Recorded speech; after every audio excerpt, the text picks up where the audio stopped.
Good evening, ladies and gentlemen. Welcome to Monday night in our very first edition of the interview series. We're going to have a few more of these during the week. We've got Erasmo Castro tomorrow, Carlos Elizondo Wednesday, and Roy de los Santos on Thursday. And we'll, what comes up next week. Tonight, we've got Jessica Puente Bradshaw. And hang on tight, and we'll get started in just a second.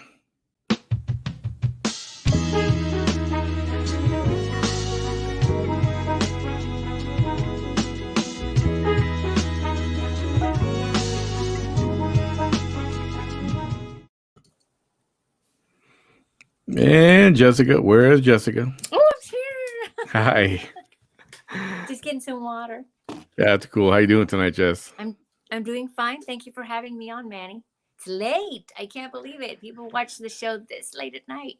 Yes, awesome. Actually, it's a pretty popular place to hang out and have fun. We try to contain it to an hour.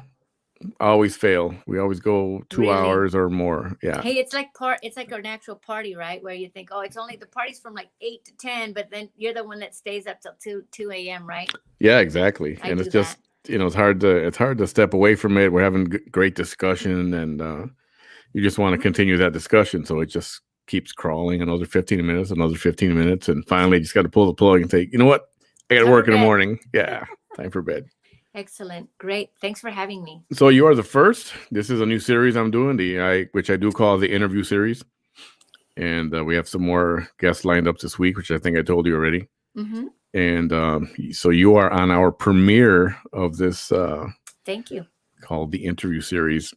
And without further ado, we'll just jump right in here. One of the first things that we want people to know is who is Jessica? Who's Jessica Puente Bradshaw? And how did you get to where you are right now today at this point? Just give us a little brief bio about yourself. Well, sure. I'll be happy to do so. Everyone, hey, Lori. Yeah, and I'll put the comments up, and you don't have to necessarily stop and respond to everybody. You can wave. Right? Yeah, if you want to, you can. But I'm expecting quite a few. So everybody, if she doesn't respond to every single one, or if we don't get to your thing, we apologize. But we do see them. We will see. I'm watching it. It's hard to kind of throw it all in there. No, so I'm Jessica Puente Bradshaw. Bradshaw is my husband, and Puente. I was born in Matamoros, raised in Brownsville, and I've been out of Brownsville and then back into Brownsville. But this is my hometown, and what's there not to love about Brownsville, right? The weather, everything, all of that good stuff. The proximity to the beach, the proximity to Mexico, the food, it's all great. A lot of people ask, what do you do for a living? What exactly is going on? I have 2 children. They're both homeschooled. One of them's already graduated, took his SATs. Proud of him for doing that. And then my daughter, who's on her last year and a half of school, she's trying to speed it up. And then I'm also an avid gardener. I love the outdoors, the sun, the plants, the dirt under my fingernails. And so I do have. I'm an online entrepreneur it's a store that has to do with gardening, seeds, plants, that sort of thing. So that's kind of what makes Jessica happy. Her chickens, her cats, her dogs, her plants. And I do have backyard chickens. So anybody in Brownsville does allow for backyard chickens, so long as you're not in an HOA and you're not prohibited. So anybody who tells you can't have chickens in Brownsville, hey, no, yes, you can. Is there a limit to the number of chickens, just real quick? I don't think that there is. The only thing that you cannot, you can have a rooster, but I don't think neighbors would appreciate it. So I think most people stay away from that. Yeah. And yes, you can have farm fresh eggs without a rooster. So yeah, you can't have livestock. And livestock would be pigs, horses, donkeys, cows, goats. So yeah, they draw the line at rabbits and chickens. And ducks, I think you can have ducks too if you really wanted that and had the space for them. So that's kind of me, but I've been a former teacher, middle school, from very young age to adults, but primarily middle school and high school. I taught language arts, reading, and social studies. And then I'm also a real estate professional. And I'm working on that to renew my license. I took a break because I was homeschooling my children. And so I guess what you could say is my background is very diverse, and that helps me understand a lot of different perspectives and people of different, you know, different, I guess, professions, economic, socioeconomic statuses, country people, city people, the whole thing.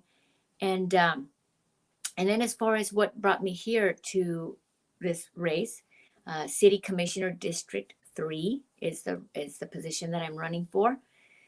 I have run before. I ran an at-large campaign 2 years ago, and then previous to that, at the federal level for Congress. If if our congressperson was not Filemon Vela, it would have been me. But I see. And you did hear the news today that he announced that he's not running again. Yeah. Right. Yeah. So, that's great. Whatever. Step away and then let somebody else go ahead and do that. So yeah, I mean, when it comes to politics, I have a passion and an interest in them. And then when it comes to whether it's politics, I don't, honestly, I don't even consider a commission race so as political. What I consider that it's more about an opportunity to really get face to face with your constituents, with the people that you represent, with being a public servant. Yeah. And a lot of times I think we get people into public office at the local level that maybe they start off as a public servant, but unfortunately too many times in some cases, I'm not going to call out names or anything, but in some cases it happens that they forget the public service side and it becomes maybe a way to gain the system, your business, your notoriety, your popularity, and all of that is going to come naturally. I mean, that's just the case at any level. Yeah. But the point is that you cannot let that get ahead of your public service. So, and am I rambling too much now? No, Manny? you're okay. Nope, you're doing good. Is that what this show's about? You're doing good. For an hour. Yeah, we just want people who don't quite know you to get to know you just a little bit. Well, feel free to cut in there. So yeah, that's how I am. I'm your I'm a mom, a former teacher, a professional, and an outdoors person. I love the outdoors. I love our trails. I love our resacas. I love the birds. I'm out there gardening and you see birds flying and egrets, and we get the green parrots, Catarinas, I think is what their name is technically. Just all over the place, just in flocks. You name it. I just love it all. Brownsville is awesome, and I'm here, and I'm here at a position now, at a place where I can possibly get into the position as commissioner and start helping the community. Good. That's awesome. It's definitely very important to love where you live and love the city you're in and love the community that you live in. So that kind of segues into this first question is, obviously you live in your district. And what are your favorite places to spend time in, hang out, shop, eat? What do you like to do that's in your district? My goodness. What a fun show. Too bad it can't be like this, right? Okay. In the district that I live in. So in other words, I have to be eating in the district that I live in. Well, for what do you do in your district? Okay. That you tend to do a lot, or places to hang out or shop or anything actually. Well, in my district, gosh, it's too bad Home Depot's not in my district. I think it's on the other side of the freeway. No, but I mean, I love Dollar Tree and Walmart and HEB just like everybody else does. So I do that. Ross. Sorry. Ross is in the district. It's out of Pablo Quisel right there. That's a really great area. Actually, I love that area. I love to go to Ross, TJ Maxx, Marshall. Just kind of when I need to go a little brain dead, to be able to just kind of push a cart. Hey, this looks pretty for the house. Hey, that looks nice. And it's all at a great affordable price. And that's a great place to do that kind of thing. Yeah, that's for sure. It's like, you know what? I leave and I have a cart full of stuff and I've only spent $100.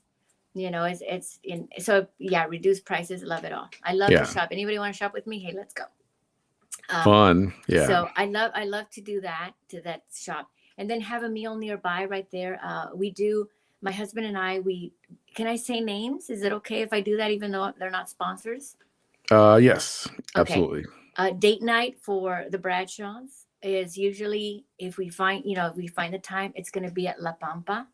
They just Oh, okay. they moved their location over to that Pablo Quisel area near the Russos and all of that. Yes. So we love La Pampa. A nice steak is always nice, especially for my husband. I don't cook a lot of meat. At least I don't cook quality meats at my house. I just don't feel that I have the cookware for it, and I don't want to ruin it. So if Mhm. I want a good filet mignon and stuff, we're gonna pay for it. Gotcha. So we do like to eat there, but of course, there's a place that's not in my district, but we do like to go is Taco Loco. I know everybody here is so partial to Ultimo Taco and all of that, but I like Taco Loco. It's just they viene con todo. There's no like extras. Like you want aguacate, okay, that's a lot. It's like ya con todo. Yeah. So we love that that sort of thing, and you know, we're just that's kind of in a nutshell what we like to eat. We like to and then as far as it was just spend time. Gosh, I'm a kind of boring that way. I like to spend time in my yard, front or back. Sure. Yeah. So that's how I spend my time. Yeah, it was. It was that question was more to see if do you know your community well? Do you spend time in your own community? That kind of thing. Right. And no, that's awesome. Here, your interest of serving on the city commission. Is that from a personal interest or some kind of goal you have? Is there something in particular that you want to accomplish while you're on the city commission? Tell us a little about that. Yeah, those are great questions. So personal interest or goal is that, I think that in a way, anybody who runs for office has a personal interest.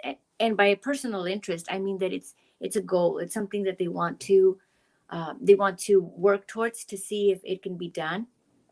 So, for example, why does Manny have a late night show?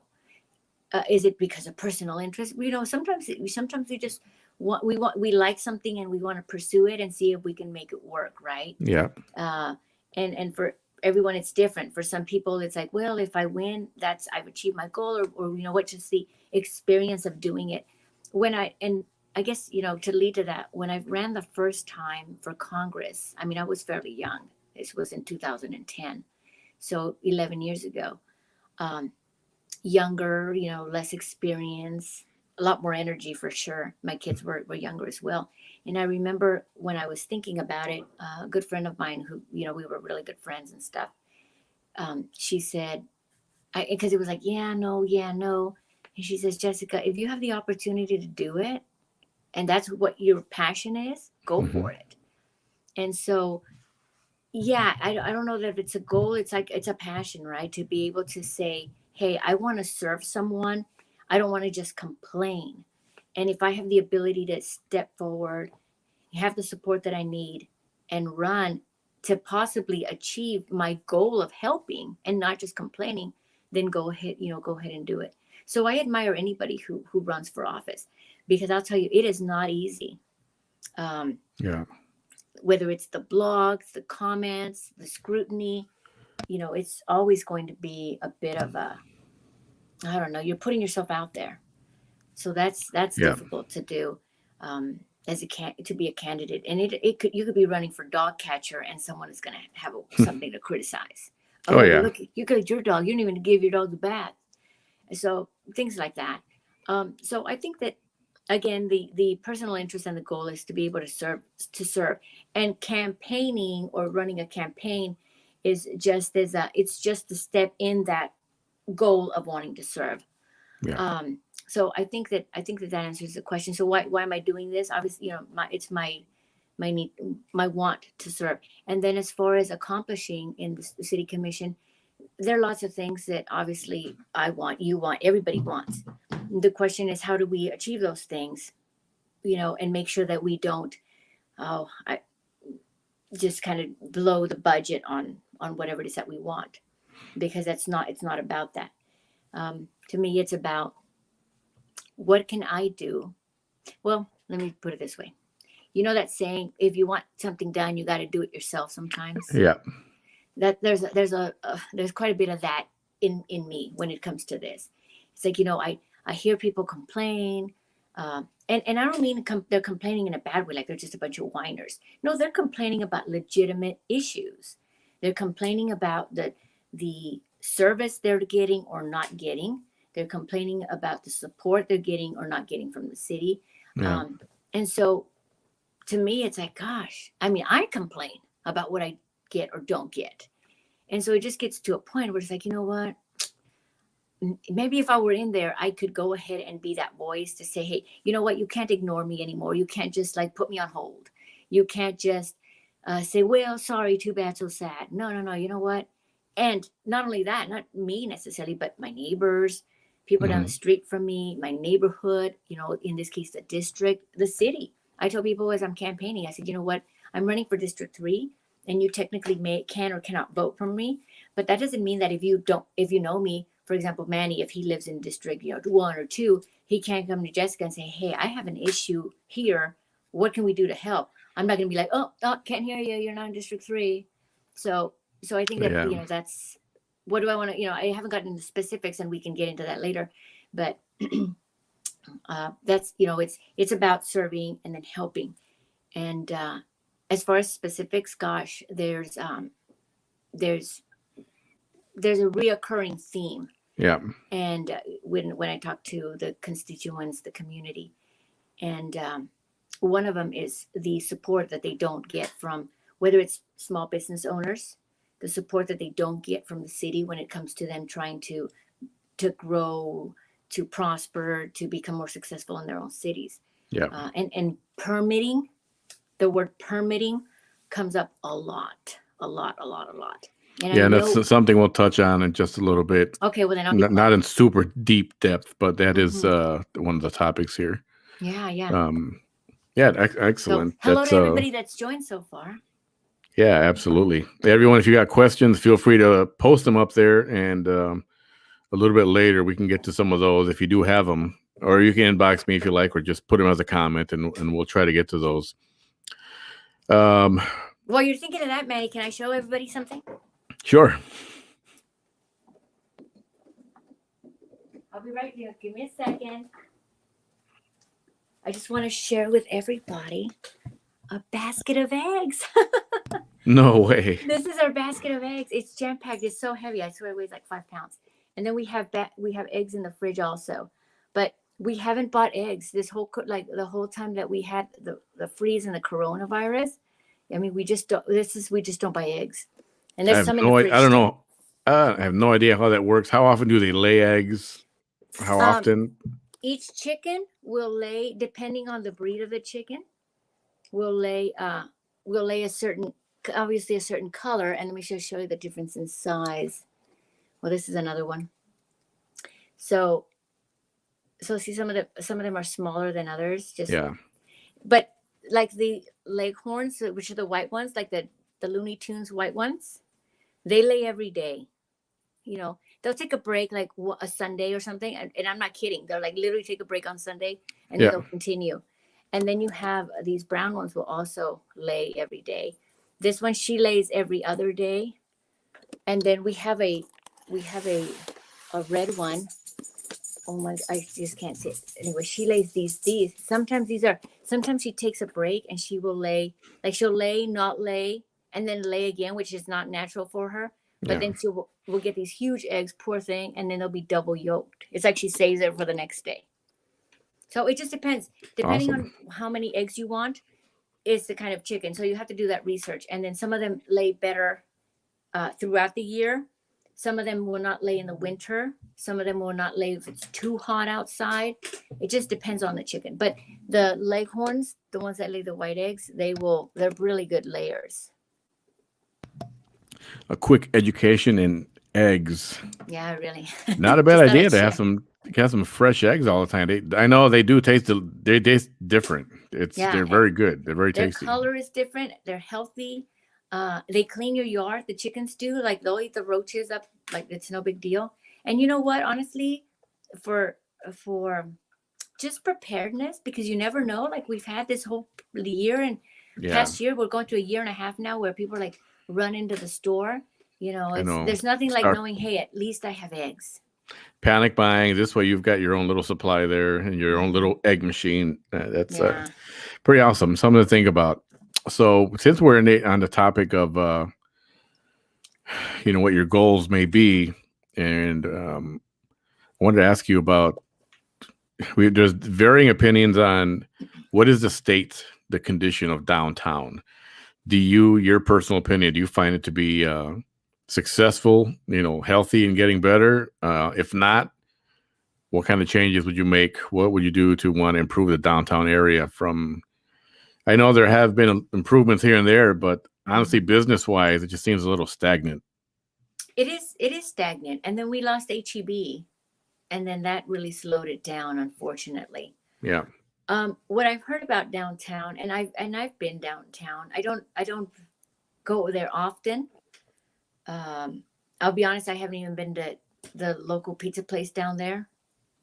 The owner will remain unnamed. Yeah. I just haven't gotten around to it. Not that I have anything against it. It's a beautiful establishment. I haven't been to Main Street, but I have been to other places. Like the library is the one that they have down there. I've been there. And so there are some really nice places, and the idea, the vision of what it could be is, it's tremendous. It would be great. I think that for me, at least from what I understand, right, the reason why it hasn't progressed as quickly as it could have, or could be progressing, it comes down again to this permitting stuff. The fact that it's very cost prohibitive for the first time, for the new owner, the business owner to get in.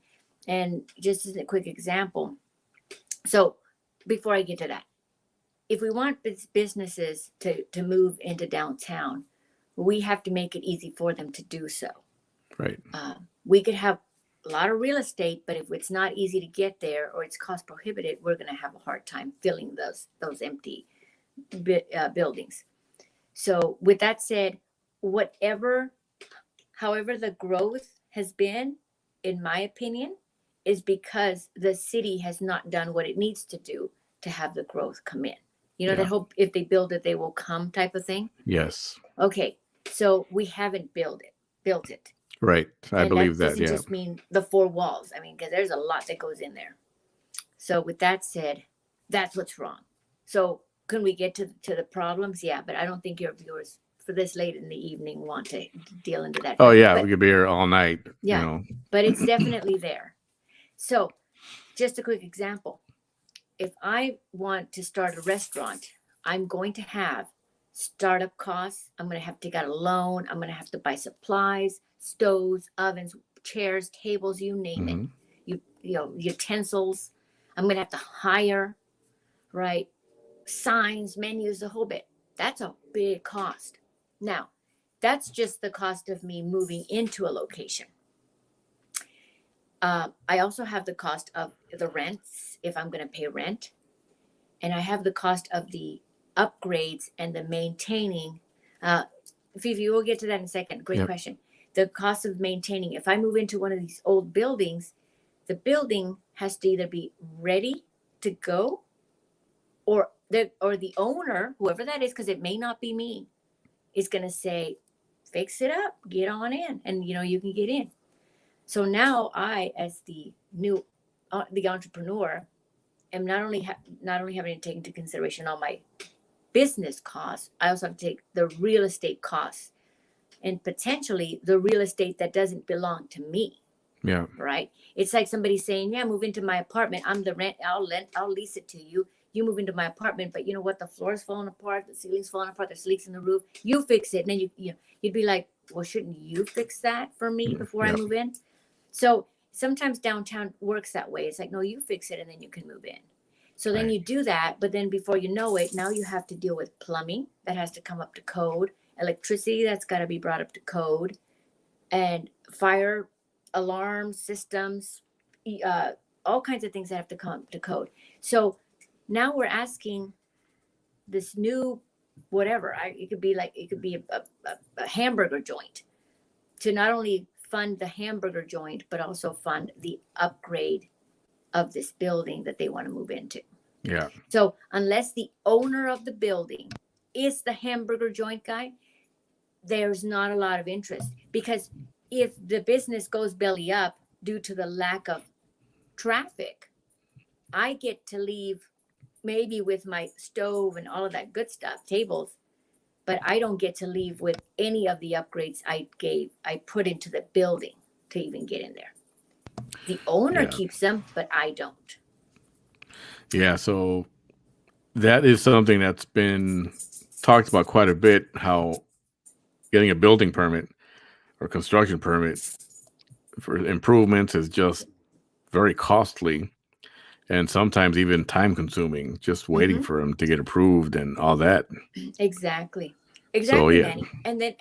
And this is one of the things we've heard a ton, is now I'm sitting here in this building and this doesn't even have to be an old building. This could be a new building. Yeah. I'm sitting here and I'm trying to get my doors open, but the process, the permitting is taking weeks and weeks and weeks. Meanwhile, I'm paying for electricity, for rent, maybe a mortgage on the building, whatever. And I'm losing money because I'm getting no customers, because I'm waiting on the permitting department to say, yes, open the doors, or no, or come check this out, finally approve it. So Brownsville, this is what I hear from a lot of people that and I posted today on my Facebook page. I went to Kitty City, which is a daycare. They ran into the same thing. They were going to actually open in Brownsville and in Edinburgh at the same time. Then COVID hit and they had to drop one, so they dropped Edinburgh. But what she was telling me, as they were going through the process in each city, she could see the considerable difference of Edinburgh really helping her along, and Brownsville just kind of holding back. She stayed in Brownsville because she's from Brownsville, so it was just gonna be. She thought it'd be easier for her that way. But so it just sounds like too over regulation and making it. It's not business friendly, and no. I can see where. It's been said many times, Brownsville is so large, yet McAllen is not, and they're so far ahead of us with entertainment, restaurants, dining, and they are so far ahead. Mm-hmm. And why is Brownsville always the last to do something, or, it's just not happening at a pace like that other communities are growing super fast. Right. So, and I can see where the restrictions so tight on permitting, especially for, Brownsville is not a Chicago, New York, big, gigantic metropolis. You think it should be easier to open up a business here, a lot friendlier.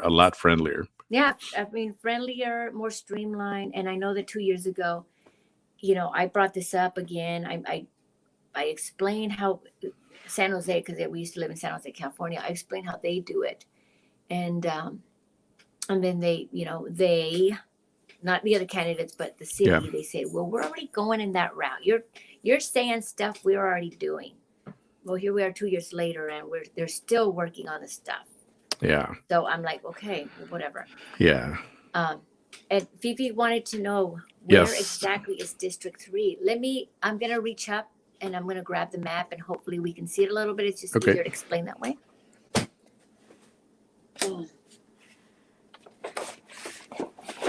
I have a small map, but I also have a big map. And everyone watching and commenting, we will get to those. There are a couple of very, very good questions, and we will get to those a little bit later. I'll try to be a lot quicker. This is the map for everyone who can see it. You're looking for the yellow area, guys. So district, the blue one down there is southmost area. The green one here is District 2, which is currently Jessica Tetro is the commissioner for that district. And the purple area is Ben Neese is the current commissioner for that district. I don't like to say it's their district because it's not. It's our district. They just happen to represent us there. Correct, yeah. The little dots and things, that's just schools that I have there for my... So the majority of what area would be in the third. Yellow. Look, yellow just is it's a huge part of the. So that's over there. What is that border straight? The one that goes straight up. Right here? Yeah. So this is, yeah, great. So I'm gonna bring it down a little bit. This is Paredes Line Road. Okay, goes up to Los Fresnos. This is the freeway. And I'm gonna zoom in right here. And then this is Palm Boulevard and Boca Chica. Gotcha. Hopefully it's coming up right side up for the viewers. So this is so here's, let's see, this is Ringgold Street. And then, oh, I can't tell. And then this is East 14th Street. This is kind of that McDavid area. Yeah. And then it comes up this way. And then we've got here Palm Boulevard, both sides, including St. Joe Yep. area right there, those neighborhoods. Retama. You go up further, Martin Elementary is over here. This is over on... Lower the map a little bit. Just lower it just a little bit. There you go. Yeah. This is Wild Rose. And I see Wild Rose here. This is the country VICC. Okay. Yeah. Okay, VICC. And then across VICC where the border apartments are, and right before you get to that Whataburger. Yeah. That Whataburger's right here on the freeway. And then after that, it's everything in between the expressway and Paredes Line Road, Paredes, pretty right. much. So this is Brownsville Country Club. This is, I think, Hudson Estates is what Yeah. they're called. And then you just keep going north until you get to Villa de los Pinos. And then quite north of that towards Olmito. It goes all the way back towards Olmito on the freeway there. Gotcha. Okay. I think Oyate everybody has an Street, idea now. Yeah. Where that is. District 3. I mean, it's a huge area. But yeah. And there's a couple of spots in here where people have a hard time. But, you probably know somebody in that area, everyone. So hopefully that helps out. So speaking of, so we kind of drew that out a little bit. So another question I had, and we're going to run through some of these. I don't know if we have any time constraints on your part. No, I'm good. But I mean, we're not going to be out here till 2 a.m. But if we just go over a little bit, that we'll discuss it at the time. So some people in our community, hi Marissa Leal. Some people in our community, I'm not saying her, I'm just saying some people in our community would say that we've got a traffic problem in the city. I would imagine you would agree with that. I would imagine you would. So one question is, what are your ideas to take care of that problem? One thing that they did, the construction that's going on in Boca Chica right now, and I think is a huge failure. I mean, not to mention what it's doing to Chick-fil-A, Dairy Queen, Raising Cane's. I mean, I've been out of town a lot. When I came back and when that was blocked off, I was like, who thought this up? I mean, who the heck thought this up? And I can't imagine. Now, the other part of this is, Boca Chica is notorious for flooding when it rains hard. What's going to happen if you got flood? Then guess what? Nobody can see. Everybody used to ride the middle. Yeah, and kind of because they couldn't ride on either side. So now, guess what? Now you can't ride in the middle, drive in the middle anymore. Honestly, personally, I don't think this was the best laid out plan.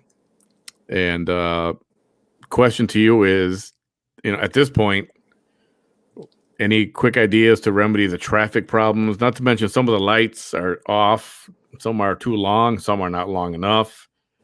There doesn't seem to be quite a good balance there. You have any thoughts on that? Well, I think that with Boca Chica, that was TxDOT. That was TxDOT, and I wasn't privy to the information of how they came to that decision. I do know that when it was being discussed 2 years ago, the commission, certain members of the commission were applauding the medians because it was going to save lives. And look, I'm not saying that I'm against saving lives. And I'm not saying that maybe some people got in some car accidents because we didn't have the median. But I can tell you that because I live right off of that. I mean, that's Boca Chica is like literally down the street. Can anyone vote for these districts? Anybody can vote for at large. You have to live in the district to vote for your district, right? District commissioner. Yeah. So I hope that answers your question, Fifi. We could probably find out where you vote, and then we could let you know. District 1 and 2 are not up for re-election. That'll be another 2 years. And she had a question about chickens, but we'll address that later. Okay. Certainly. So I know that certain commissioners were just applauding the idea, and I get it. We don't want to look a gift horse in the mouth, right? As the saying goes, meaning that if they're giving it to me, I don't want to it stinks. But you should have some foresight into, like you just said, Manny. And I would hope some input. I mean, it didn't. Yeah. I don't know if we had input on that or not. I believe that there was some input, but there wasn't a lot of community input. And sometimes when you see something new, it just seems great. And it's not until you see it, it's like seeing a dress or a swimsuit and you're like, wow, this looks great. You put it on and you're like, oh, that is not good. So it's kind of like we've tried on the swimsuit. Now we don't like it. But no, what I've seen, like I said, I'm not against saving lives if that's what they're, obviously they're important. But I just driving down Boca Chica have now seen more near accidents than previously because people are really trying to now they have to U-turn and it's like, I don't want to have to go all the way down. They're cutting people off, trying to get into like Chick-fil-A from here or whatever, or into churches because they're not going to go all the way around to go then all the way around. So it's unfortunate. I don't think that we are, I think that lights might have fixed the problem, might have remedied a little bit better. And then the flooding, I'm hoping that with them doing all the digging, which they've been doing, that they've installed drainage that is a lot larger drainage or something that can handle more. Yeah, exactly. So I don't think we can change it now. However, we can look forward. And then how do we mitigate some of that? In some communities, when you have, let's say, for example, I have a Dollar Tree here, and then next to it, I have a McDonald's, for example. If I get into the McDonald's, but there's no way for me to get to the Dollar Tree because there's a curb or there's grass or there's trees, then I'm forced to leave McDonald's and then try to get back on the street to get onto the Dollar Tree. Right. In some communities, you can go into the McDonald's and then drive along the back end within the parking lots to get to the next shopping center or what have you. There are too many times here in Brownsville where they build and they kind of build like they're enclosing themselves. And then it's like, oh, I drove into this parking lot, but there's no way for me to cut through the bank to get to the backside of HEB or whatever. So I think that we need to be better when it comes to things like that. When we get our businesses that come in and say, this is what we're going to build, we have to allow that there's that easement where we can say for future growth, we want to make sure that everything remains open to kind of cut down on some of that traffic that's happening. Some of the back, I don't like people driving through neighborhoods, but are there other kind of major neighborhood thoroughways that we can address and fix? Absolutely, right. That's a lot that has to do with the city planning. However, the other thing that I think if I could snap my fingers and we could win the lottery in Brownsville, those sensors on the road where when you drive up and it kind of can sense the weight of the vehicle so that the lights will switch according to the traffic density. Yep. Those, I don't know why Brownsville doesn't have that. Yeah. I mean, that's like old technology. Very good point. Again, one of the things that we are behind the times on. Mm-hmm. And so then that was going to lead up to another question, but we kind of answered it, I think, unless you want to add to it, was, if you could change something about our zoning codes, or in this case, I would say, permits and permitting, what would you change in the zoning? And I imagine issuing permits or the process of issuing permits is one thing, I imagine. Well, it just has to be a lot. It has to be a quicker thing because people want time, when it comes to entrepreneurship and industry, and people will say this, that entrepreneurs, they're quick thinkers. They plan ahead. They're quick to make moves. You can't sit there and make moves for like two months before you decide if you're going to do this or do that. Yeah. Entrepreneurship is it's a quick game. It's thought out, but it's a quick reaction. Yeah. Even if it's a 24-hour, let me think about it and then I'll let you know in 24 hours. In other words, time is of the essence. That's correct. Right? Yeah. You can't have time is of the essence when the permitting office is going to take 3 or 4 weeks to give you an answer. Yeah. It can hold up plans, and it's very annoying and it's irritating a lot of times. I've heard from many, many builders, construction, people who own homes and they want to make improvements. It's just not a streamlined process. And I think it definitely needs to be. No. And you know what? I'll So- say one more thing. And it's unfortunate. And gosh, I don't want to, I'm not going to name, I'll never name names. But I met with some people who moved here from California because of SpaceX. And they were purchasing a home. And they were looking at it. The realtor was discussing it with them. And, you know, they even had an inspector and a builder with them. And these are people from California who are used to doing it a certain way, right? And this gentleman and his wife were telling me that they looked at the house and the inspector said, well, it needs this and that. And they had like their planning person, their architect or designer or somebody like that. Yeah. And they said, well, it's going to need this. And the real estate agent said, well, you know, planning is going to take a long time, the permitting. So just get it done. Just like do it and don't let them know. And they were like, oh, like we can do that. And he's like, I mean, come on, guys. Really? We're encouraging people that are moving out of state who are trying to improve the city to just go ahead and do it under the table. Don't tell them about it. It just goes to show you that, you know, we've been so stuck that we're okay letting other people know. Ahí se va. Yeah, that happened to my family. They wanted to put a carport. Mm-hmm. And somebody in the family is we got to go to the city. We got to get a permit. We got to find out the process. And they told her it could take 90 days, 4 months before she even got her permit. And then in that whole time, she was discussing it and we were waiting to see what to do. Other carports went up, bam, boom, boom, boom. And they popped up and she went and talked to them. And she was like, how did you get the permits? She was permits. We ain't get no permits. And they just put them up there and everybody took matters into their own hands. And right. We've been told that also. Just do what you got to do. Don't worry about that for now. Yeah, don't worry about it. And that's, you know, and honestly, that's lost revenue because permitting and paying for permits is part of revenue for the city. Sure. Now, if it was easier, more people would do it because then your house is up to standard, your house is up to code. When time comes to appraise, you know, there's no ifs, ands, or buts about what do you have on your property, no surprises. And we move forward. Beautification happens not only at a steady pace, but within standards. Yeah. Right? So you don't have one house with some carport of clay tile, another carport of lamina, and another carport of cardboard and you know, and staple gun, whatever. So the standards are more unified. And so then you have nicer neighborhoods, et cetera, et cetera. But the city, you know, if they don't help us with that, then people just take matters, like you said, man, into their own hands. Yeah. So here's the next thing.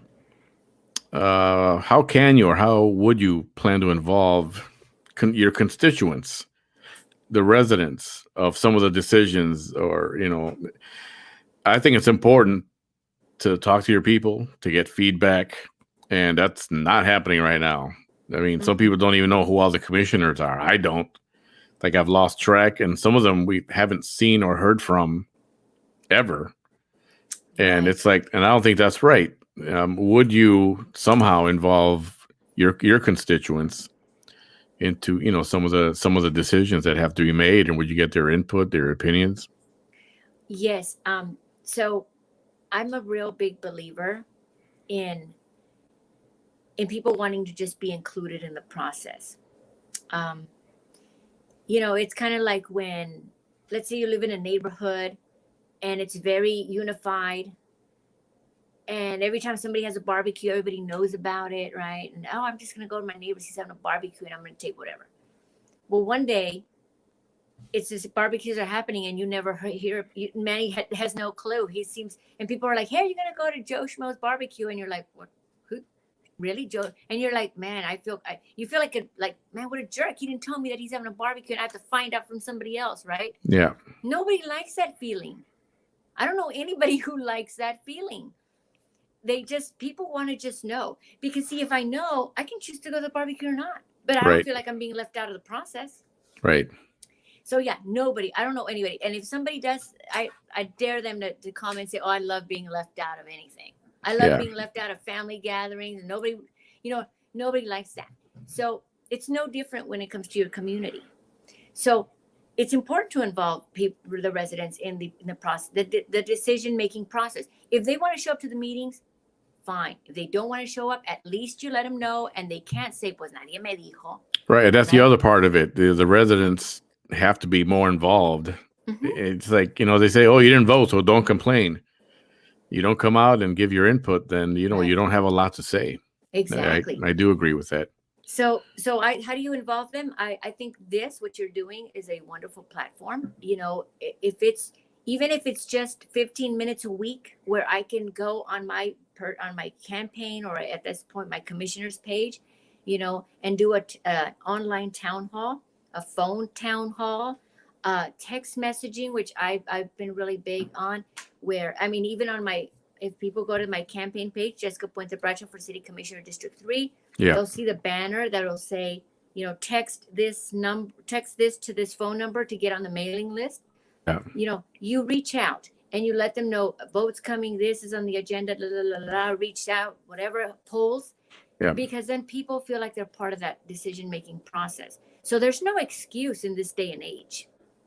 Like You're right. There really isn't. And for this question to be brought up and this discussion, and for nothing to happen, I think people are getting tired of what I call business as usual. Right. And everybody wants change, but nobody wants to change who they elect. Mm-hmm. And I think another big problem, which I know this is another conversation, is how do you get people to come out and vote? We have 190,000 residents population, give or take, right? And what's the percentage that come out to vote? It's I don't even think it's 10%. I don't think. Yeah, I know that in the district we have over 30,000 over, and it could be even more than what I'm saying, over 35,000 registered voters in just the district. And as far as coming out to vote, maybe we'll get 4,000. Yeah. I'm horrible. And that's a whole other campaign for, someone who is a community activist. There needs to be people to go out. There was always a register to vote. If you don't vote, you suck, and all this stuff. But I think the old school community are the ones that are just fine to let things be the way they are, and whether they're not able to come out, whether they just don't care. I think there has to be some kind of drive to get people more interested somehow. Absolutely.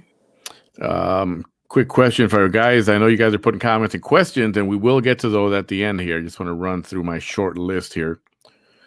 So you're on the commission, and they say, Jessica, giving you a grant of $1 million for the city. Right. What would you do with it, and why would you do that? You got $1 million. I think that for $1 million, we would work on the infrastructure. A big chunk of it would go to the infrastructure and the roads. Because, Manny, you travel quite a bit.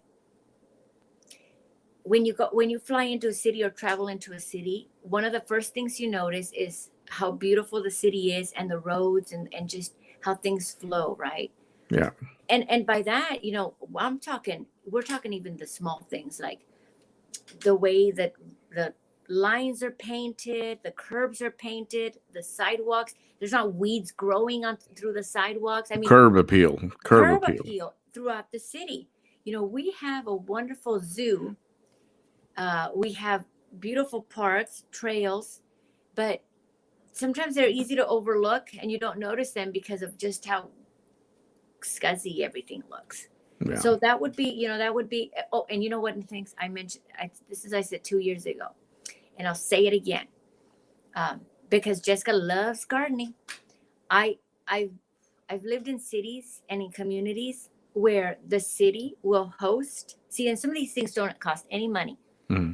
They'll host a most beautiful garden or most beautiful front yard monthly contest, and people can nominate their neighbors and such.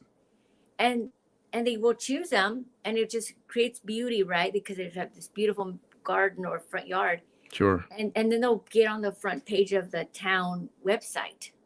Mr. Hinojosa and his wife, Sarai, have this beautiful front yard with these trees, and look at this and that. And then they'll get like a sign on their front yard to say, Brownsville's most beautiful front yard.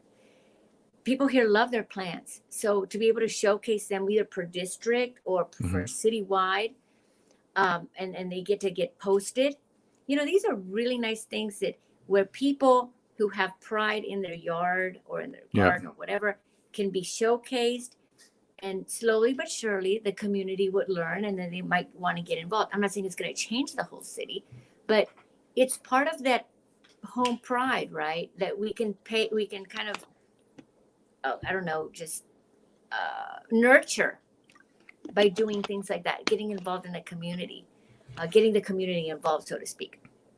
So, I would say we need to beautify the city, because when we have tourism come, we want to be proud of our city. We want them to continue coming, shopping, visiting. Yeah. Winter Texans, just that, that in and of itself. And of course, with that goes, gosh, I don't know how much those sensors for the traffic are worth, but things like that, and access to the resacas, whether it's through a pier system or just little walkways, trails too, so that people can enjoy them more. I mean, I have a couple parks here near my house, and sometimes they just look really ratty, poor things. And then when people who aren't around town, or they just see them, like, well, I don't got to stop there. Yeah. Well, there's nothing wrong with the park. It's actually completely safe. I know it looks rough, but it's totally safe. Yeah. So I think, starting out, because there's pride that we have to nurture. And I know we have it. It's just, do we have it citywide? Yeah. What would you say is the most hot issue? When I wrote down a question, it said the most compelling issue, but what would you say is the hot topic right now, hot issue facing the city of Brownsville?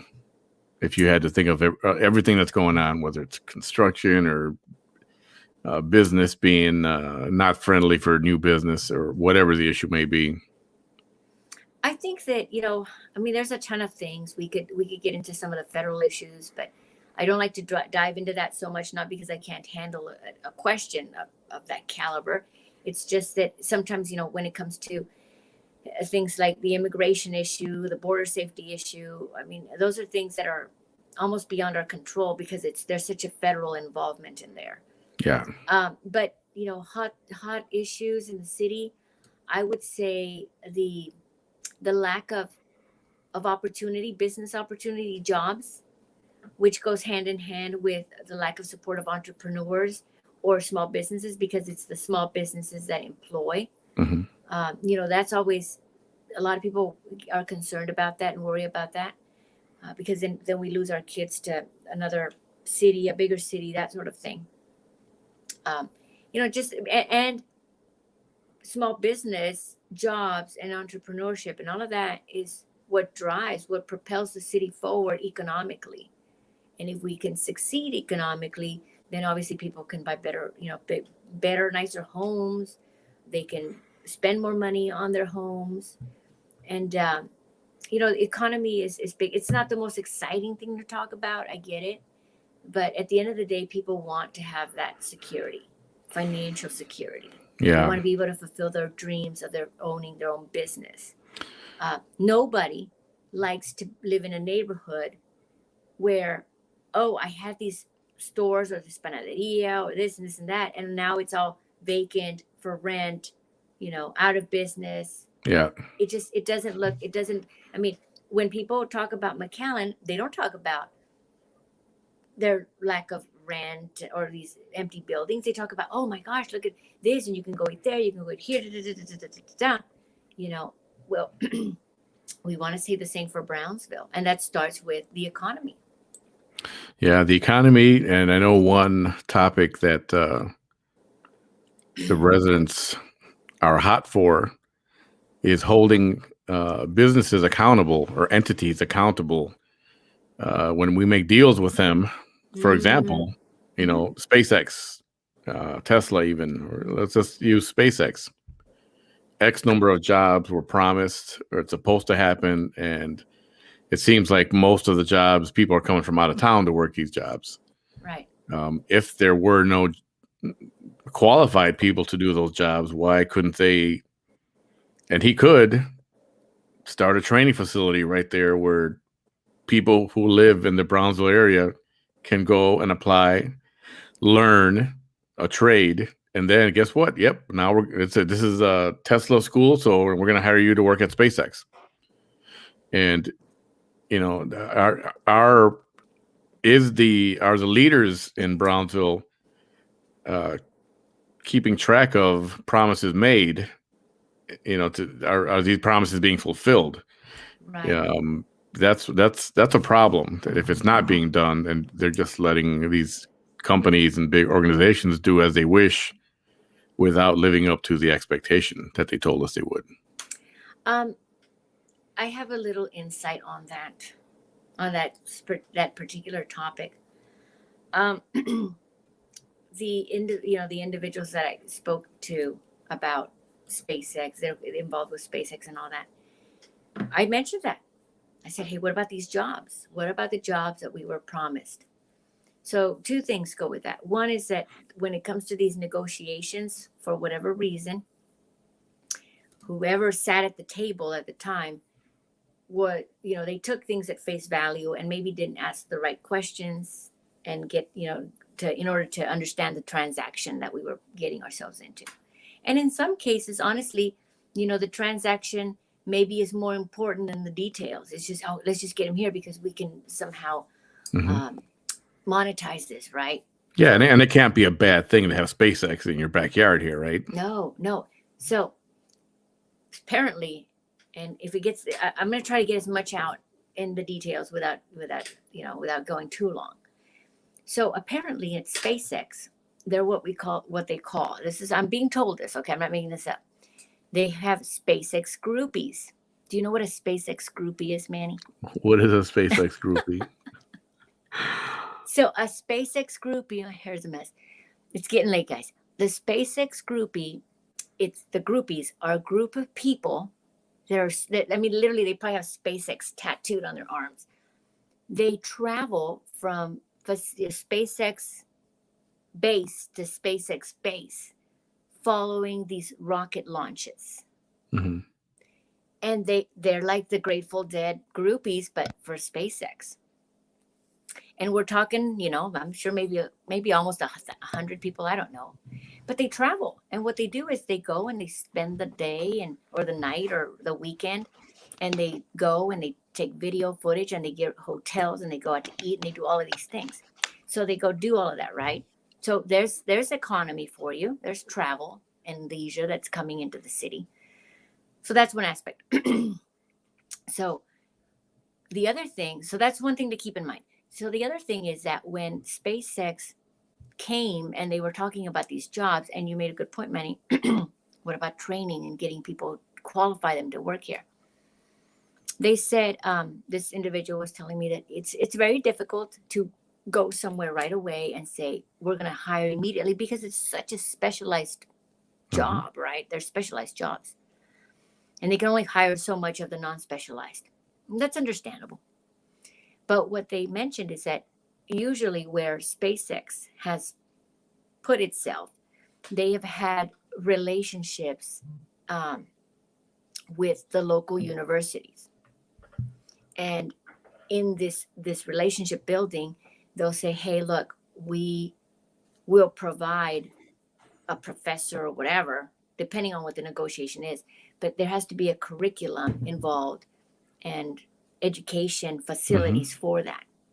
Now, keep in mind, this is not going to happen within 1 year to the next. I mean, some of this education is going to take 2, 3, 4 years, potentially, depending on how high we're going to go up the ladder of SpaceX. And so they looked at that. Now, does the city of Brownsville have say in that process, this education? I mean, if anybody wants to give the answer, it's not the city of Brownsville per se.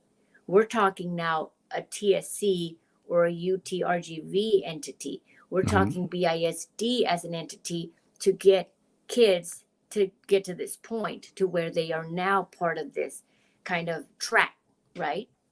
To become space engineers or rocket scientists, what have you. That's the process. And according to the source, there wasn't that, I guess, acceptance or momentum to move in that direction. If I don't want to put words in this person's mouth, but that's kind of what they said, which I think your viewers know what that means, what that implies. Yeah. So is the city of Brownsville to blame? Completely no. I mean, we let's talk to the TSC, let's talk to UTRGV, let's talk to BISD. How unified were we as entities, taxing entities for that matter, Right. in really getting SpaceX here and having SpaceX work with us? Now, come on, can we blame SpaceX for not hiring? No, we can't, because they know what they're doing, right? I mean, they know what they need. And if we don't have it now, we can certainly nurture that kind of student or worker. But if we're not doing it, if we're not open to that, then we have no one to blame but ourselves for not helping facilitate that. Yeah, I think that could have been a little better thought out and planned out to account for that, instead of just hurrying up to let's have them sign and let's get them in here, like you said.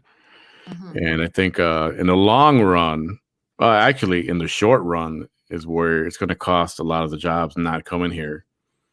And you're right, involvement by, if it was UTB at the time or TSC, and say, you know what, let's work something out where we can train these people, and in a couple of years, boom, they're at SpaceX working. Right. And that would have been the ideal situation. We're gonna move along here with a couple more things. We can get to the comments a little bit. We don't want to get super late. We're a little bit over right now. So obviously, the city commission renders certain decisions that affect all of us, affect business, affect people who live in the city. Some of those decisions are unpopular, and it can be very hot topics, like we just talked about. Are you someone that would be willing to, vote for the greater good, regardless of how unpopular it may seem, or how much heat you may get because of, well, she didn't vote that way, what the heck? But in the long run, I mean, are you willing to hold your ground instead of just vote to make somebody happy? Key word, I think, is somebody, right? If you vote to make one person happy, then you're not voting the right way. Now, you should vote based on how this decision is going to affect the community as a whole, your district as a whole, and the future as a whole. But if you're doing it to affect one person, then there's something wrong with you, and you're clearly bought and paid for. And sometimes you may reach a point where it's 50-50 or 40-60, and you are the deciding factor, right? Well, it's 50-50 or it's 51-49, whatever. And then you're going to have to make the decision. After analyzing and thinking it through, I personally would say, okay, let me think about it, this and that. I've already talked to, at this point, as many constituents as I can. And then you make the decision. Hold my ground. I vote that way. 49% of the people might be upset. But, I mean, but if I can explain myself, then maybe they will understand. And still 49% of people will be upset, right? Yeah. So to me, it's not about whether I'm going to make anyone angry or upset. It's the fact is that someone's always going to be upset. Even if 99% of people agree, 1% is going to, 1% is going to be unhappy. But it's, if it can be justified in a way that I can say, because of this decision, based on feedback, obviously, but this decision is going to benefit us this way, or it's not going to benefit us, or et cetera, et cetera.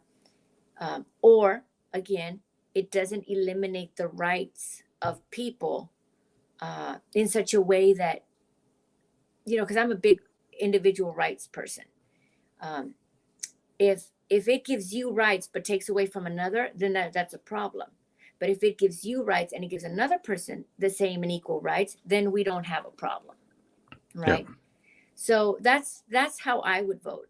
To me, I mean, if you slice it down to the thinnest ham layer there, it's individual rights. If you're going to get something, then I better get something. Take case in point, if you're going to get easy permitting, then I better get easy permitting. If you get to open that restaurant and skirt and skim the system or whatever, skirt around the system, then heck, I better get that too. But what happens is there's a lot of discrepancy when it comes to the city. And so, no, either everybody gets the same treatment or not. So yeah, because the one concern is that people are approached and hey, do me this favor and vote that way, and I'll take care of you later. You know what I mean? And people are sick of that. People are sick of that, and it'd be nice to have people up there with integrity to go, no, I'm doing this because this is a right thing to do in the long run, and Right. you don't have your hand out for somebody to give you a kickback. And we'll get into that. Some of the questions on here, one of them is something like that. So you're not afraid to hold your ground. And No, and I think that when you have, and I'm going to hold the voters, anybody who votes for me or even supports me at any point in time, I would hold them accountable. And I'd say, hey, I will stick my neck out, but it would be a lot easier to stick my neck out if you're behind me, you and your 10,000 best friends. And that's, I think, what happens. It's that sometimes we get people in there to stick their necks out for us, but then when it comes time for us to have their backs, we don't. And yeah, so then what happens is slowly over time, the system, right? The group, the good old boys club, the compadres, whatever, they just like, hey, nobody's here. What are you doing that for? Look, we're right here. We'll be your buddies. It's kind of like gang fight them into the things. Like, well, yeah, you're right. Nobody's there to help me fight this battle. So I guess I'll just go with the flow, or I just won't say anything, or I just won't.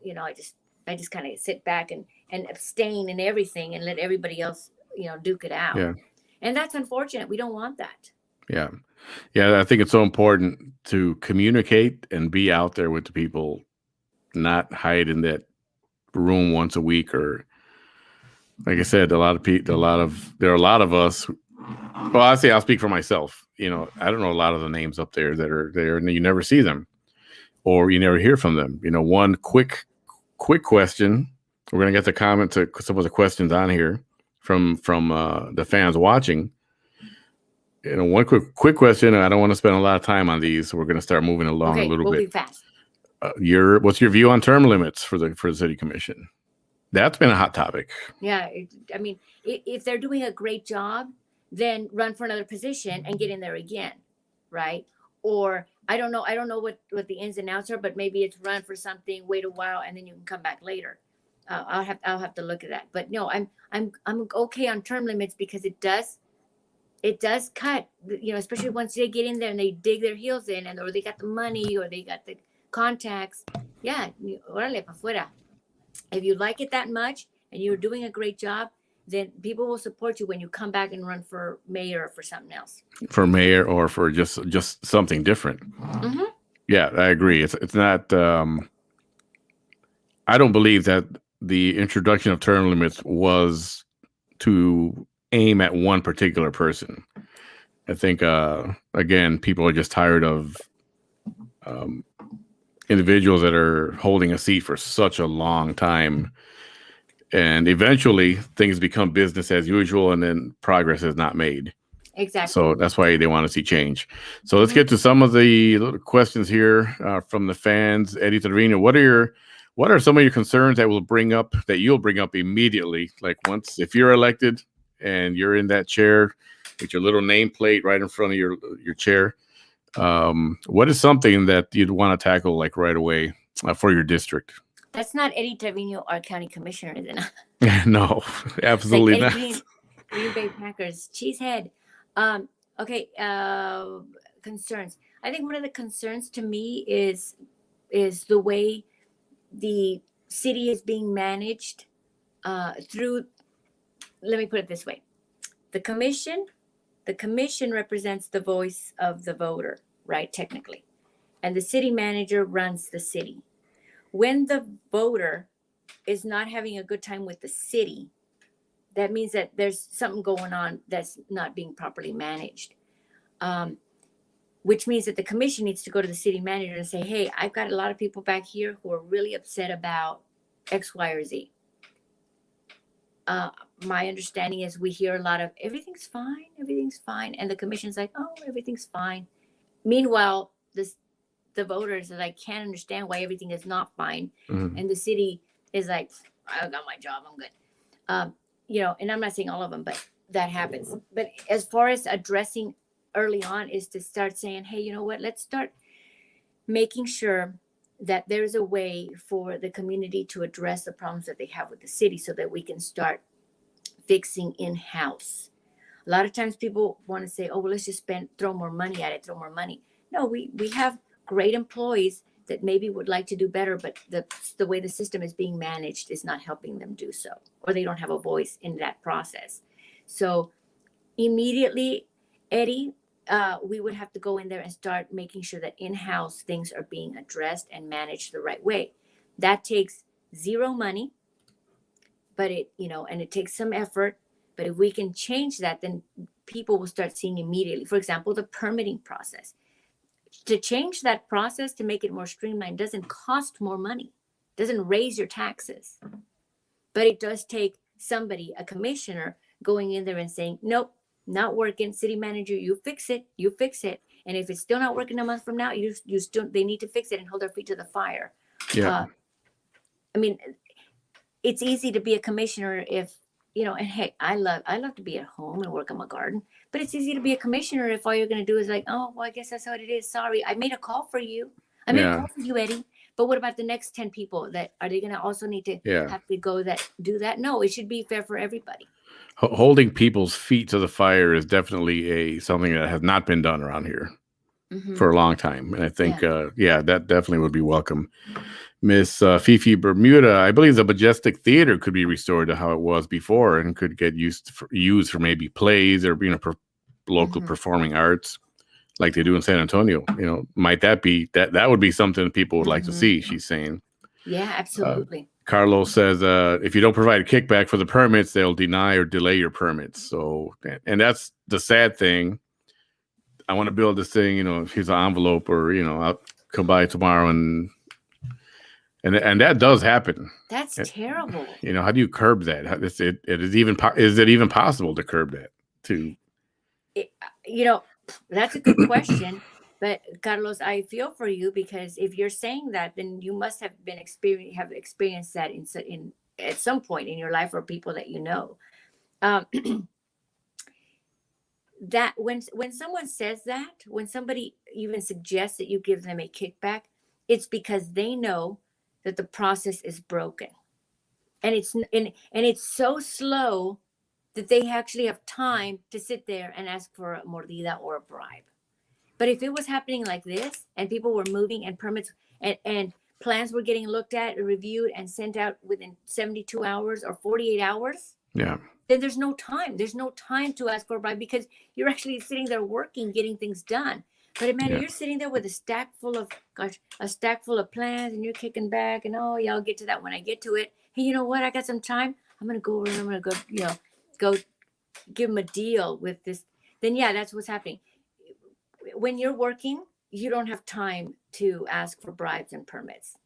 And if you have employees who have something on their desk that needs to get completed and done because they have a deadline, they don't have time to waste on trying to go get kickbacks. It's like, you need to get this done, or hey, you're going to have to look for another position, or what have you. And I'm not threatening anybody's jobs by any stretch of the imagination. So if you work for the city of Brownsville, I'm not threatening your job. What I'm saying is that there are people who would like to be efficient, but something's slowing them down, and that is what's leading to this kind of behavior, which is not acceptable, because our city taxes are already paying for these services.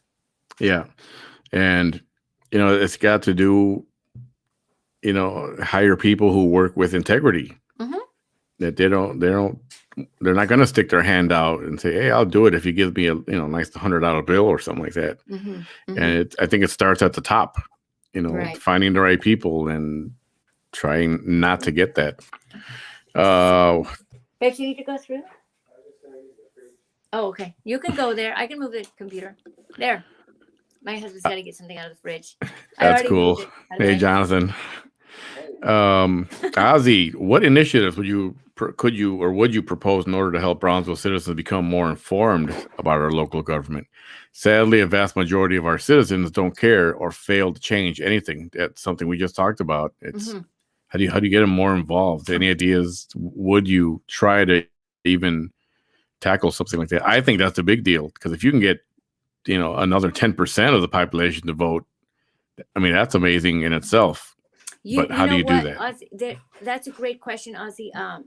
Something I was really proud of, and not that I did it because I didn't do it, but when we lived in California, and it's not very difficult to do.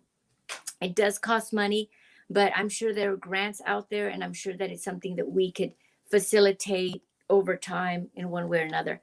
I mean, obviously, there's things that don't cost. They don't cost. Um, there's not a lot of cost involved, although there is cost. But for example, town halls.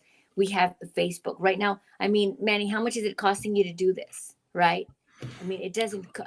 It's an easy, fast, effective method. Easy and fast, effective. If every commissioner, for example, was encouraged, I'm not going to say forced, but they were encouraged to have a town hall quarterly.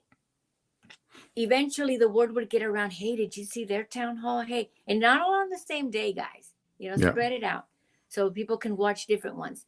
So that's an initiative, doesn't cost any money. That's a promise that I'm making right now on your show, Manny. I quarterly, we can do the town halls online. Heck, I'll even do little bites here and there leading up to the town hall. But those are things where people can do a Q&A like you're doing here. So let people know. The thing I was going to say that I was proud of is that when I lived, I for a moment when we graduated from college and my husband got a job with the company he's now, we were in San Jose. And this is California, this is statewide, mind you, but we could do it at a more local level. Every voter or household, I should say, not every voter, but every household that had a voter in it would get in the mail a pamphlet of all the candidates that were running for whatever election that was going on at the time. We already get junk mail, right? But they would send these out, courtesy of the state in this case, or the community, the county, and they would have all the candidates and what they've done, or this, and they would give a breakdown of the things that were going to be voted on, the initiatives, propositions, in this case in California. And so whether you voted or not, you would get this in the mail. It had a sample ballot in the back so that you could mark it to know what you were going to vote on, so that you could take that with you to the voting booth, and then you would know how to vote. Now, what happens is people over time see that, and now they don't feel so lost, and they don't feel like nobody wants to go into the voting booth and feel like an idiot. And I admire people who because I've worked the polls. They'll come in and say, I've never voted. What am I supposed to do? With a real humble, like asking. Mm-hmm. And you walk them through. Gladly, I'll walk anybody through it. But some people don't do it because they're too afraid. They don't want to look like fools. And so if we can help them at home through something they get in the mail, hey, this is what's going to be voted on. This is your district. Oh, okay. Now people start feeling like, hey, I can do this. And they have them do it once. They'll do it again and again and again, because now it's no big deal. Right. Yeah. A lot of it is educating the public. Mm-hmm. I mean, sometimes get back to the basics. I mean, a lot of this should start in high school. Exactly. How do you vote? How does that process work? How do you vote for someone, or what does the sheet look like, or what are things done? That's a workshop, honestly, that can be done at adult education centers. I know BISD has adult education. That can be done at schools. I mean, it literally would take it could take like a curriculum of 2 days, maybe if you wanted to extend it, where you show students this is what a ballot looks like. These are the polling locations. We could have somebody from the city or from the county come and teach these workshops very briefly and slowly, and nothing partisan. You're not going to say, oh, you're just going to say, this is what the ballot, this is where you'd vote, this is what is called early voting, this is what is called a runoff, et cetera, et cetera. They cost money and time, but it's like even volunteers could teach those classes, for goodness sakes. So Ozzy, it's just a matter of getting creative and saying, hey, what can we do? Pastors, churches, substitute teachers, so long as they pass their background checks or whatever, they could teach it or if they were going into a school. But if they were teaching at their local churches, to say, hey, this is a curriculum that the city provides to show people how to vote. A pastor, a Sunday school teacher could teach that to their congregation in an hour. You would be, I've had plenty of people, times that I've run, that have WhatsApp me or whatever and say, hermana, ¿dónde voto? Or hermana, ¿qué días son las elecciones? What day are the elections? Where do I vote? And they're not afraid to ask me because they know I'm going to tell them. But there are a lot of people like that who don't know. Or they're like, well, what does a commissioner do? What does a mayor do? What does this do? Oh, okay. You teach them once and then they go tell everybody else. And now they're not afraid to go do it. Yeah, absolutely. Fifi again, why does Brownsville require so much for opening business? Could it be city officials want to be in control all the time? I mean, we did touch on this a little bit earlier. Yeah, I think that there's a little bit of a power struggle. I'm not going to get into anybody's psychology, but the only reason I can think of is that maybe they don't want the competition, whether it's for them or their friends. There's, it's like, well, I'm the deciding factor. And I'm going to do what I can to be the one that if there is an improvement, I'm the one because I want to get the credit. Hey, I don't care who gets the credit. Let's just get it done. Deregulize. Don't make everything so difficult. It seems like they want to take a bite either in the front end, permits and construction and the cost just to get started, or do you just want to hurry up, let them open and let that tax revenue come in and the city makes money that way? Absolutely. Yeah, we have a lot of tax revenue coming from residential. A city will perform much better if the majority of their tax revenue comes from business, because they pay higher taxes, they have a larger footprint. They're not only paying just the property tax, but they're paying sales tax, they're paying their liquor tax, all kinds of other taxes that really over the long term pile up and provide more services. When we talk about McCann, say, well, look what they have, this and that, it's because the majority of the revenue is coming from businesses as opposed to residential. And when you see that is when property taxes start going down to some degree, because it's already they could both keep going up, then you just have more money, more revenue. But it helps the community. We in Brownsville pay the highest taxes of any city in the valley, including outside of the valley, which is San Antonio, Houston, Dallas. Is that right? We pay the highest property tax. So why? Because we don't have the business supporting. It's really sad. If you go to my YouTube page, Jessica Puente Bradshaw, and go to YouTube and just Google it, you're going to find these videos. And there's one video where we talk about that. And I can guarantee you that things have not changed from 2 years ago, because that's how old the video is. Yeah, very interesting. Laura, welcome, Laura Sierra. Love the idea of the most beautiful garden. I won that prize in my neighborhood 16 years ago. I'm still waiting to win that again. See, it's fun to get people involved, Yeah, Laura, have Laura tell us what neighborhood, and you guys don't mind me, I'm talking, I'm just going to get a plug for my iPad.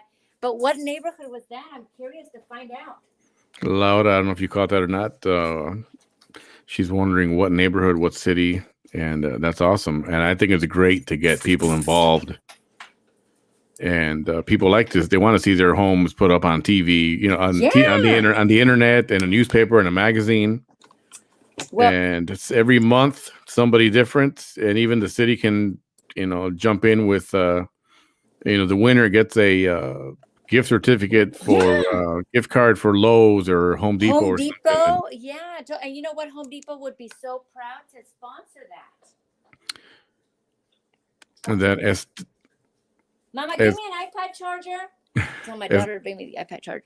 Estela says, I like that many town halls to get the community involved as it promotes the accessibility to our representatives and connects the community. Mm-hmm. And even if it's a lot of, conversations like this online, and, these can happen, like you said, you can do little ones, once a week, twice a week, here, there, whatever the case is. My plan, and you know what, win or lose, thanks so much. My plan, win or lose, but you know how it is, Manny. So maybe if I say it, I'll hold my own feet to the fire. I love gardening, but I also love politics. So nobody take my idea. But I thought, you know what, I'm gonna start doing like a mini podcast, not podcast, but like a little live stream. I just need to figure out how I'm gonna like control it in my garden. My kids don't want to hold the camera, but like politics and plants, because sometimes when I'm in the garden, I'm thinking about, I'm thinking about politics, but I'm working with my plants. And some people, that's just the conversations they like to have. So as your commissioner, I will definitely do politics and plants. And if I'm not your commissioner, I'll still do politics and plants. You just have to wait a little bit longer, because then I won't have that rush. But it's on my charger. Gotcha. So, yeah. So last question of the evening, kind of maybe in bringing up something that you just touched on. If you were not elected, what still would you try to do to help work with ideas or issues, and would you still be involved to certain issues that are important to you, had you not won your particular race? I sometimes people, and I've been asked this before, people will say, well, are you going to get involved, and how are you going to stay involved? And people don't realize that sometimes when you get involved, it's not always in the limelight. And what I mean by that is immediately people go to, oh, are you going to serve in boards or have these positions? And those are all great ways to get involved, no doubt. And I would love to do that, but boards are also elected, they're appointed by the commission. So if you're loud and obnoxious, sometimes you don't get those positions. But as far as being involved in the community, absolutely. I have actually taught classes through my church to individuals to want to learn the process. I've organized groups that have certain ideas or ideals, joint ideas, when they want to be part of a process. As a matter of fact, in this campaign, I've put it out there. Anybody who wants to learn about what it's like to run for office, hey, come be part of this campaign. Do a little, do a lot, whatever, but use it as a way to learn what it means to run for office. Because if you ever want to, then it's good to know. And I've had people in the past even who have come up to me and said, hey, you know what, Jessica, because you ran for this and I watched how you did it, I ended up running for office. Win or lose, right? Yeah. So how to get involved, it's all going to happen kind of behind the scenes. I've started groups in the Nextdoor app, through the Nextdoor app, through WhatsApp chats. And sometimes we don't know that that's happening, because I don't go plastering my name on it and wearing a badge for every group, or I've gotten together or motivated to become vocal. And sometimes it's just sometimes it's not me, it's me being part of somebody else's, and I help them not necessarily run it, but maybe be part of that movement, so to speak. So yeah, no, I mean, I will get involved in whatever way, shape, or form that I can. But it won't always necessarily be through a board and appointed for this and that.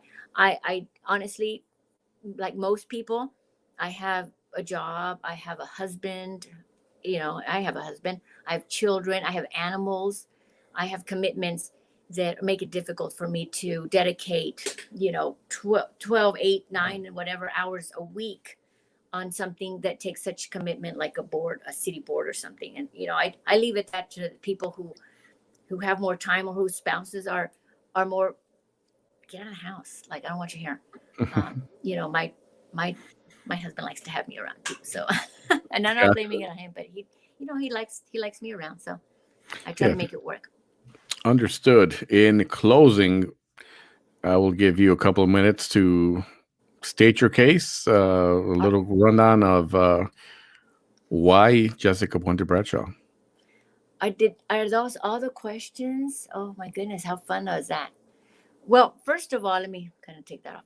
First of all, thank you for having me on the show. And I really appreciate everyone that asked a question and took the time and is watching up until now to get to know me. Why Jessica Puente Bradshaw?